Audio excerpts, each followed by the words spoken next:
Right in the middle of an ordinary residential neighborhood, beneath seemingly harmless concrete, lay a dark underground bunker barely 43 square feet in size, a place that concealed a horrifying truth no one could have imagined. For 2 whole years, a man lived what appeared to be a normal life. No criminal record, a stable job, and a complete family. But few knew that just beyond a few walls was another world, where 6 young women were plunged into darkness, controlled, and turned into tools for a sick plan. How could a seemingly harmless man hide such a terrible truth? And why couldn't those girls escape? Join Crime Documentary Files as we explore this case that shook society to its core. In the early morning hours of September 3rd, 2011, an emergency call broke the silence of the Luoyang police station in China. The voice on the other end of the line was trembling so much it was almost inaudible. It was the voice of a young woman in a state of absolute panic. The girl identified herself as Xiao Qing, and what she told them made all the officers present shudder. According to her account, more than 2 months earlier, she had been lured by a strange man to the basement area of a residential complex, and from then on had been held captive under brutal conditions and continuously tortured. This call for help was only possible because her captor had taken her outside to engage in illegal prostitution activities. Taking advantage of this precious moment of negligence, Xiao Qing had risked her life to escape and seek help. However, what made the case exponentially more terrifying was the additional information she provided. Xiao Qing revealed that she was not the only victim. In the secret underground bunker that the criminal had dug and built himself, there were currently 3 other girls being held captive. Most horrifying of all, according to her account, 2 other girls had previously lost their lives, and their bodies were still buried right where the surviving victims had to eat and sleep every day. This phone call was like a bombshell for the entire police station. In just a few short minutes, they had received a complex case involving multiple serious crimes, from assault and unlawful detention to forced prostitution and even murder. Recognizing the importance and urgency of the situation, the police immediately took action, found Xiao Qing, and asked her to lead them to the location she had described. The location they arrived at was no different from the old apartment complexes commonly seen everywhere. It was precisely this boring normalcy that made it even more haunting. Who could suspect that such horrific crimes were taking place in a seemingly harmless place? The group went straight to the basement area of Building 2. The interior space was quite modest, with an area of only about 215 square feet, but as soon as they stepped inside, a thick, foul smell hit their noses, a mixture of dampness, mold, decay, and other indescribable odors that made people cover their noses. The scene inside was equally messy.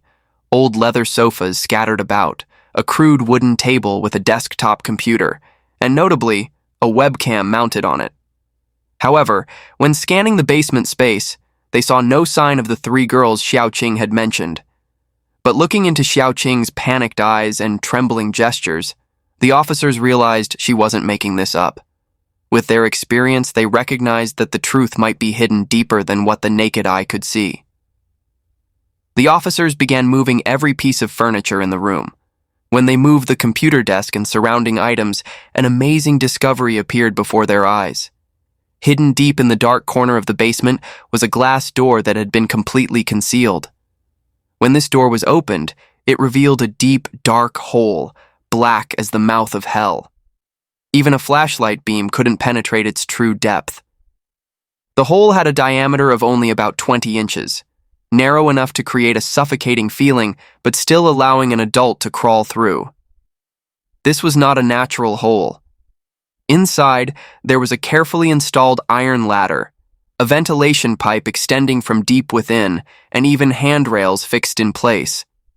Despite feeling anxious about this strange sight, one of the officers decided to risk going down to explore. He slowly climbed down the iron ladder with trembling hands. This was indeed a vertical shaft about 10 feet deep. But what was terrifying was that when he reached the bottom, he discovered this wasn't the end.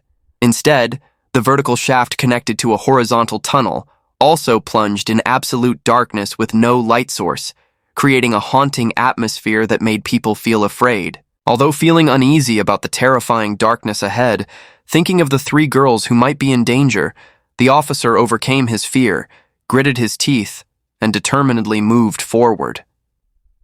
He began crawling slowly through the narrow tunnel, each movement careful and cautious. After crawling just a few yards, an unexpected barrier appeared.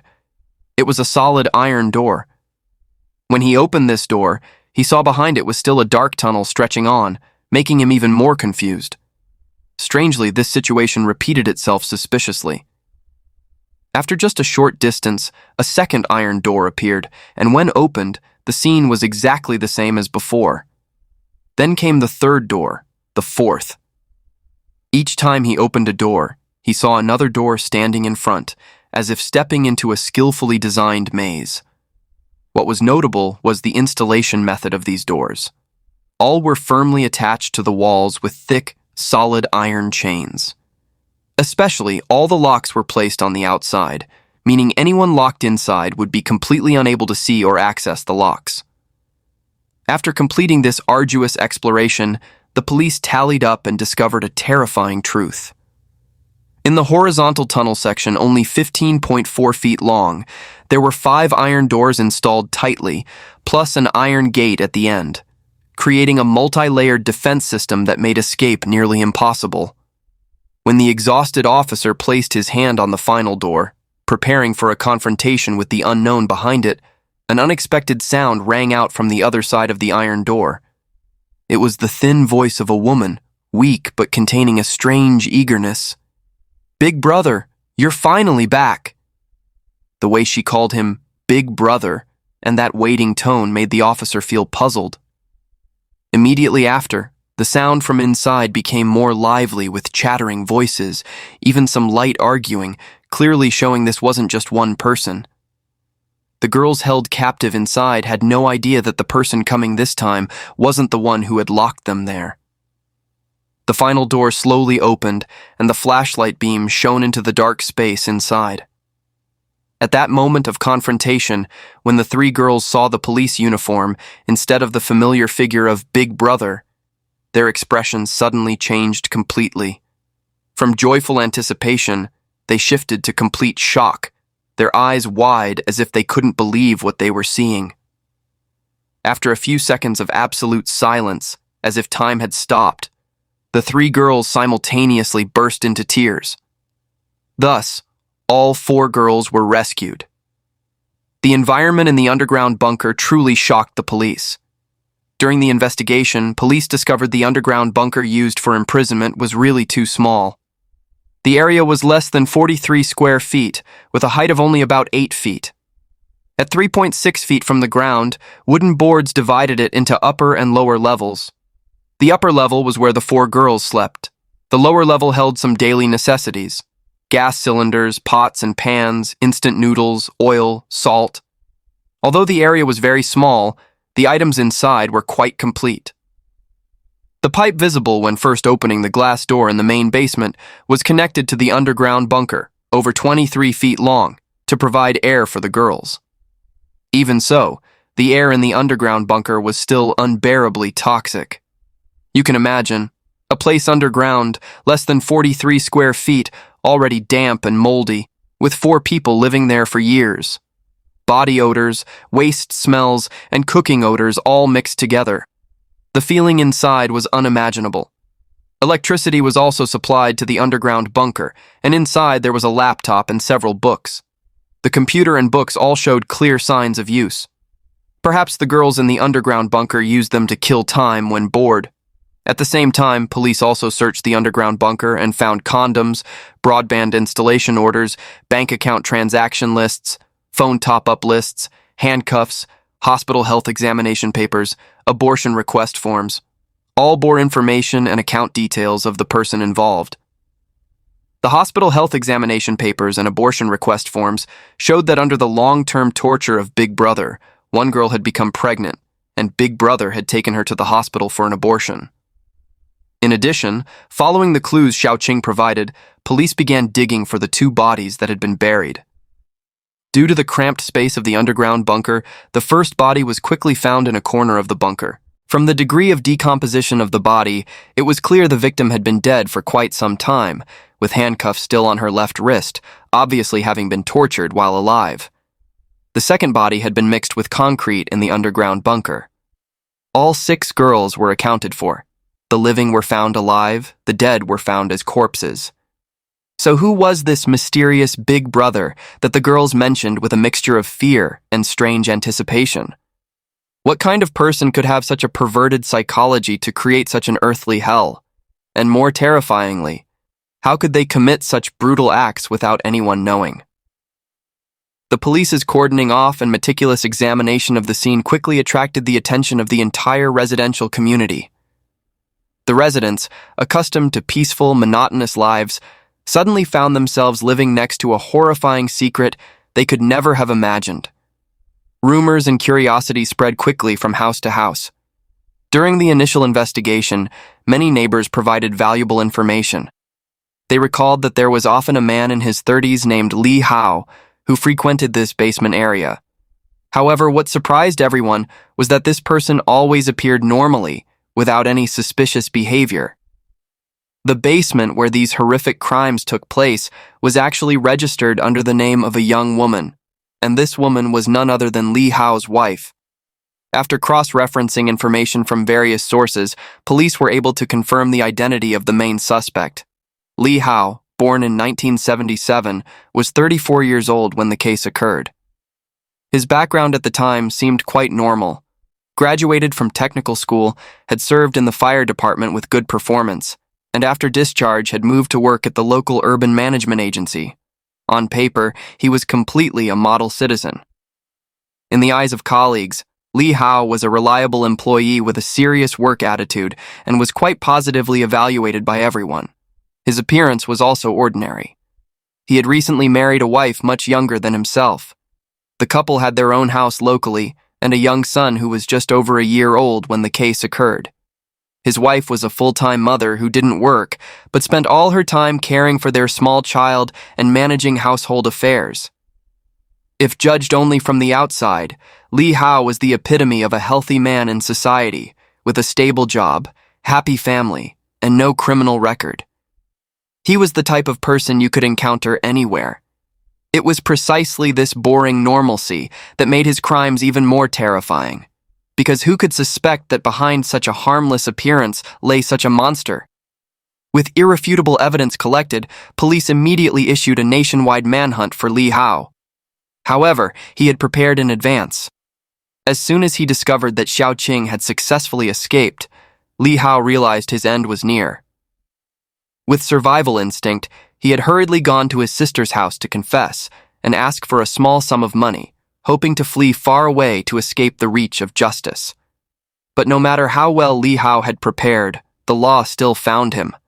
Just 19 hours after Xiaoqing's call for help, police had successfully captured Lee Howe while he was on the run. Lee Howe fully realized the severity of the crimes he had committed and quickly confessed the entire truth about his criminal journey. The story began in 2008 when Lee Howe decided to buy the basement. To avoid suspicion, he cleverly used his wife's name in the purchase contract. At that time, he still didn't have a specific plan, just a vague idea in his head. Until 2009, when Lee Howe accidentally discovered online pornographic live streaming videos. What attracted him wasn't just the content of these videos, but also the figure of 100 yuan, about $15 per hour that performers could earn. In his mind, an evil idea began to form. Why not create his own production line? However, this plan faced a fundamental challenge: how to find people willing to participate, and more importantly, how to ensure they would completely obey his will. The answer Lee Howe came up with was extremely cruel. He would build an underground prison himself, lure girls from red light districts there, then turn them into slaves serving his economic ambitions. Fortunately, his previous military experience had equipped Lee Howe with the necessary skills to carry out this insane plan. With a background as a former firefighter, he had solid knowledge of excavation techniques, material transportation, and underground construction. From August 2009, during the day, he remained a model civil servant, meticulous in his work at the urban management agency. But when night fell, he would transform into a builder of hell, tirelessly digging and transporting bucket after bucket of soil out of the basement. Carrying out this plan for over a year without being discovered was partly thanks to the characteristics of the old residential complex where he operated. There was no strict management, no modern security systems, and he always chose the deepest hours of the night for construction, all creating perfect cover for his crimes. To ensure his family didn't suspect his continuous nighttime absences, Li Hao constructed a clever and convincing story. He told his wife that because their family's economic situation needed improvement, he had found a part-time job as a security guard for a local business, with a night shift schedule of 15 days per month. This was a perfect lie. Li Hao's wife, who was a young mother staying home to care for their small child, was happy to hear her husband could earn additional income. For a young family with financial burdens, having an additional stable income source was indeed something to celebrate, so she readily supported her husband's decision without any suspicion. With this perfect cover, Li Hao was able to secretly carry out his criminal plan. After 2 months of tireless digging in the darkness, his underground project had gradually taken shape with basic outlines. The vertical shaft had been completed, and the horizontal tunnel section had also achieved a certain size. When he felt the space was sufficient to carry out his dark purpose, in October 2009, Li Hao took the first step in the horrific chain of crimes to come. The first victim, a young girl we'll call Xiao A, was lured to the basement by his false promises. After committing assault against the girl, Li Hao made Xiao A the first prisoner in his homemade underground bunker. Not only did he imprison her, he also cruelly forced the girl to work like a construction worker, continuing to dig to expand the bunker she would have to live in. Faced with Li Hao's superior physical strength and the desperate situation with no way out, Xiao A couldn't resist. She became the first slave in this hellish bunker. This initial success was like a powerful stimulant for Li Hao. He had tasted the feeling of absolute power and the sick pleasure of completely controlling another human being. From this moment, Li Hao officially began building what he considered his own kingdom, an underground world where he was king, and the victims were reluctant slaves. With Xiao A becoming forced labor, the construction of the underground bunker progressed at an astonishing speed. Under Li Hao's strict supervision and violence, the underground space gradually improved with all carefully calculated details. Feeling confident about his achievement, Li Hao began expanding his victim hunting activities.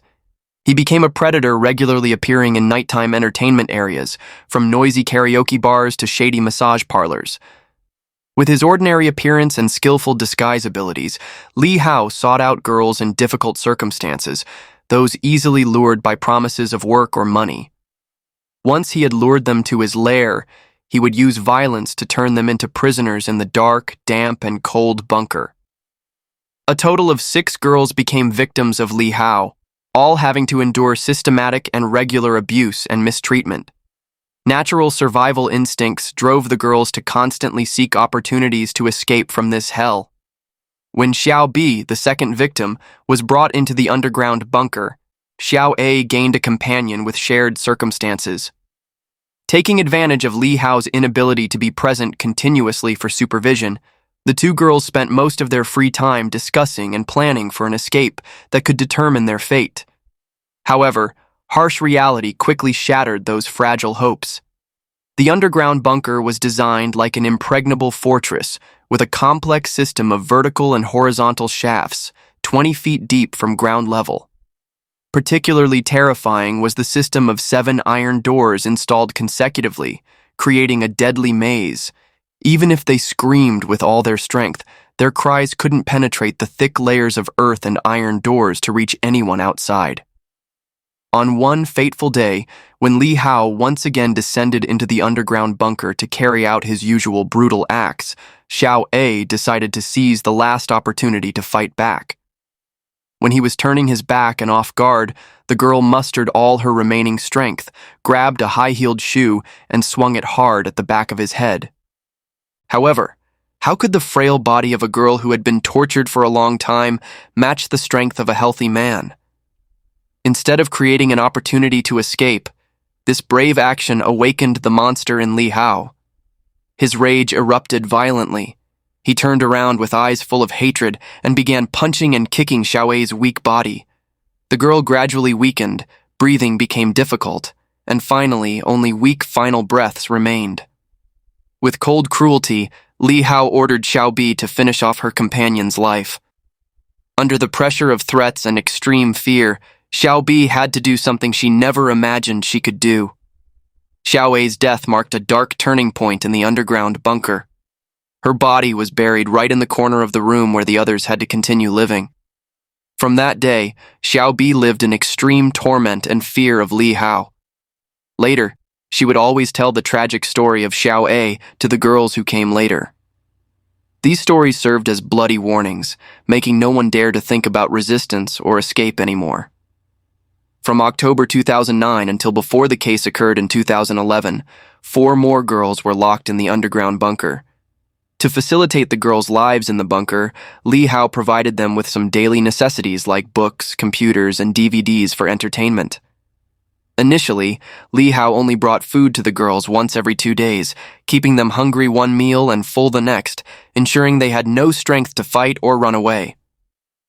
Later, finding this troublesome, he added cooking equipment to the basement and regularly sent rice, noodles, and oil to the girls, letting them cook for themselves.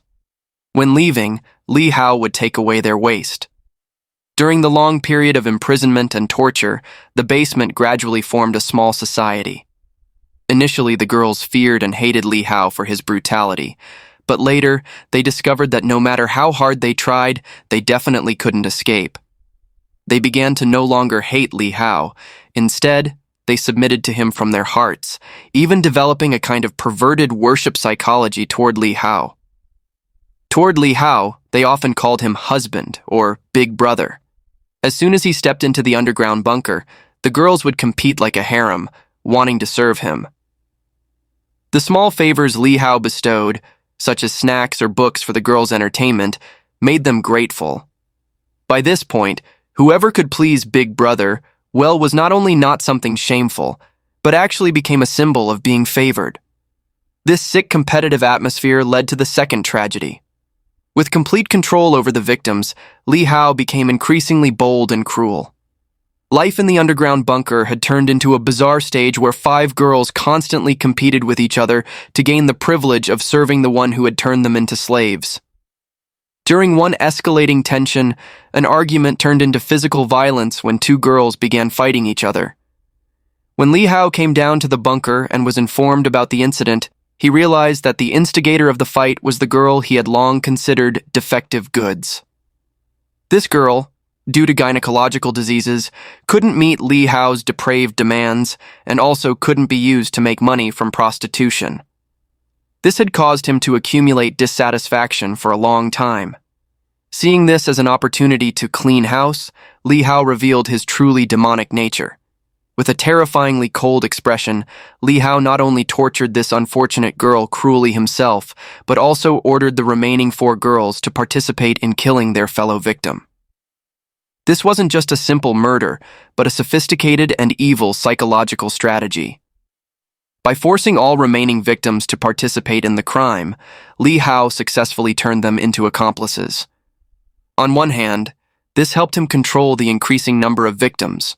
The more people, the higher the risk of rebellion. On the other hand, forcing them to participate in murder created an invisible rope, binding them all to the same dark fate, making them feel guilty and lose hope of salvation. After this second death, the spirits of the remaining girls completely collapsed. They were no longer normal human beings, but had become soulless puppets, completely submissive to Li Hao's absolute power. This psychological conquest was even more thorough than physical restraints. They had voluntarily become loyal slaves to the one who had destroyed their lives. Whenever Li Hao was absent, the girls would miss him constantly. As soon as he stepped into the basement, everyone would rejoice, dancing and celebrating. To avoid jealousy and competition, the girls even voluntarily established rules, taking turns sleeping with Big Brother according to regulations. Li Hao's sick business plan didn't stop at satisfying his own evil desires, but also aimed to turn the victims into money-making machines. In his twisted mind, he had outlined a detailed financial plan. turn the imprisoned girls into reluctant streamers, performing sensitive live broadcasts on the internet for profit. To realize this idea, Li Hao systematically invested in equipment like computers, webcams, and filming accessories, all carefully installed. Each day, one girl would be ordered to go upstairs and sit in front of the screen to perform shows according to online customers' requests. However, Li Hao's supervision was extremely strict. He always stood right beside them, observing every gesture, glance, and word of the victims. Any sign that could be interpreted as a call for help would cause him to immediately cut the internet connection and end the broadcast. However, reality proved his business ideas were completely unfeasible. Although the price of 100 yuan, about $15 per hour of broadcasting, seemed theoretically attractive, implementation faced countless obstacles. Social media platforms and streaming websites continuously strengthened censorship, causing his accounts to be frequently locked or deleted. Moreover, finding customers willing to pay for this type of content became increasingly difficult. On the other hand, the cost of maintaining this business operation was not small. Providing food, water, and other basic needs for 4 people over a long period created considerable expenses. When calculating again, Li Hao realized he was not only not making profit, but losing money seriously. Recognizing the failure of his initial business model, along with confidence that the victims had completely submitted to his control, Li Hao decided to switch to a more dangerous and cruel form of business. He began taking the girls out of the underground bunker to engage in prostitution activities. From August 30th to September 2nd, Li Hao conducted these dangerous trips multiple times, taking victims out of their underground prison to carry out his new money-making plan. The other victims had undergone such severe psychological domestication that even when presented with golden opportunities to escape hell, they still couldn't overcome the mental barriers they had built themselves. Complete submission to Li Hao had made them lose the most basic survival instinct, the desire for freedom. However, fortunately, not all victims fell into such despair. Xiaoqing, the woman Li Hao had most recently brought to the underground bunker, became the final ray of hope for the entire case. With only over 2 months of imprisonment, she hadn't yet been completely brainwashed like the others. Although she also had to endure Li Hao's cruel control and was gradually affected by his psychological methods, deep in her soul, the flame of longing for freedom still burned. This difference created the decisive turning point. When opportunity arose, Xiaoqing had enough courage and clarity to seize it, risk her life to escape and report to police. The rescue was successful, and the 4 girls were finally brought out of the horrific underground bunker after a long period of enduring torture beyond human endurance. However, what investigators didn't expect was the victims' reaction after being rescued. Instead of feeling relieved or showing hatred toward the one who had caused them such terrible harm, these girls displayed a completely opposite attitude. Throughout the interrogation process, they not only didn't show hatred, but actively protected Li Hao. They continuously offered defenses, trying to minimize his crimes, even asserting that Li Hao had treated them well. These testimonies left the entire investigation team confused and seeking deeper understanding of the causes. To understand this strange phenomenon, we need to return to analyzing the psychological process the victims had undergone. From the first days of imprisonment, all the girls had the instinct to try to escape. However, the security system Li Hao had designed, with multiple layers of iron doors, complex lock systems, and continuous surveillance, had gradually defeated their will. When all escape attempts failed, the victims gradually fell into despair and abandoned hope for freedom. When they realized escape was impossible, the victims' psychology shifted to an adaptation phase for survival. They began to understand a cruel truth. In this underground world, Li Hao held absolute power over life and death. Although they couldn't have freedom, at least they could maintain their lives, and this became the only goal in the victims' minds. Li Hao had built a perfect control system where he controlled all resources for survival, from food and water to air and light. Moreover, the tragic deaths of the 2 previous girls had become a bloody lesson, an unmistakably clear warning about the consequences of not obeying his will. Faced with this harsh reality, survival instinct drove the victims to choose the only possible path: complete submission. However, what was terrifying was that this process didn't stop at passive obedience. The girls developed active behaviors to please Li Hao, even competing with each other to gain his favor. A complex and concerning psychological phenomenon. Being completely isolated from the outside world created a particularly dangerous psychological environment. In this closed space, the victims no longer had access to any information, perspectives, or values from normal society. The boundaries between right and wrong, between normal and abnormal, gradually became blurred. Li Hao skillfully exploited this situation, gradually reshaping the victim's thinking and worldview according to his will. Li Hao's brainwashing methods weren't based solely on pure violence. He applied sophisticated psychological tactics, combining cruel threats with unexpected small gifts. After long periods of torture, he would occasionally bestow favors on the victims like good food, books to read, or even just gentle words. These sweet moments, though brief, became the only rays of light in the victims' dark lives. This sharp contrast between pain and small joys created an abnormal psychological connection. The victims began to feel grateful for Li Hao's kindness, gradually developing emotional dependence and even positive feelings toward the one who had caused all their suffering. This was a classic manifestation of Stockholm Syndrome, a psychological phenomenon where victims develop positive feelings and empathy with their captors or abusers. This phenomenon explained why the girls protected and defended Li Hao during interrogation. Justice was finally served after an investigation and trial process lasting over a year. On the morning of October 30th, 2012, the first instance court sentenced Li Hao to death. One of the victims, for having assisted him in killing others, was sentenced to 3 years imprisonment. The remaining 3 girls received suspended sentences, reflecting the court's consideration of the special circumstances they had experienced. On January 21st, 2014, Li Hao was executed, ending one of the most shocking and haunting cases in Chinese judicial history. What do you think about this case? Please share your thoughts in the comments below. Thank you for following this case, and we'll see you in upcoming videos.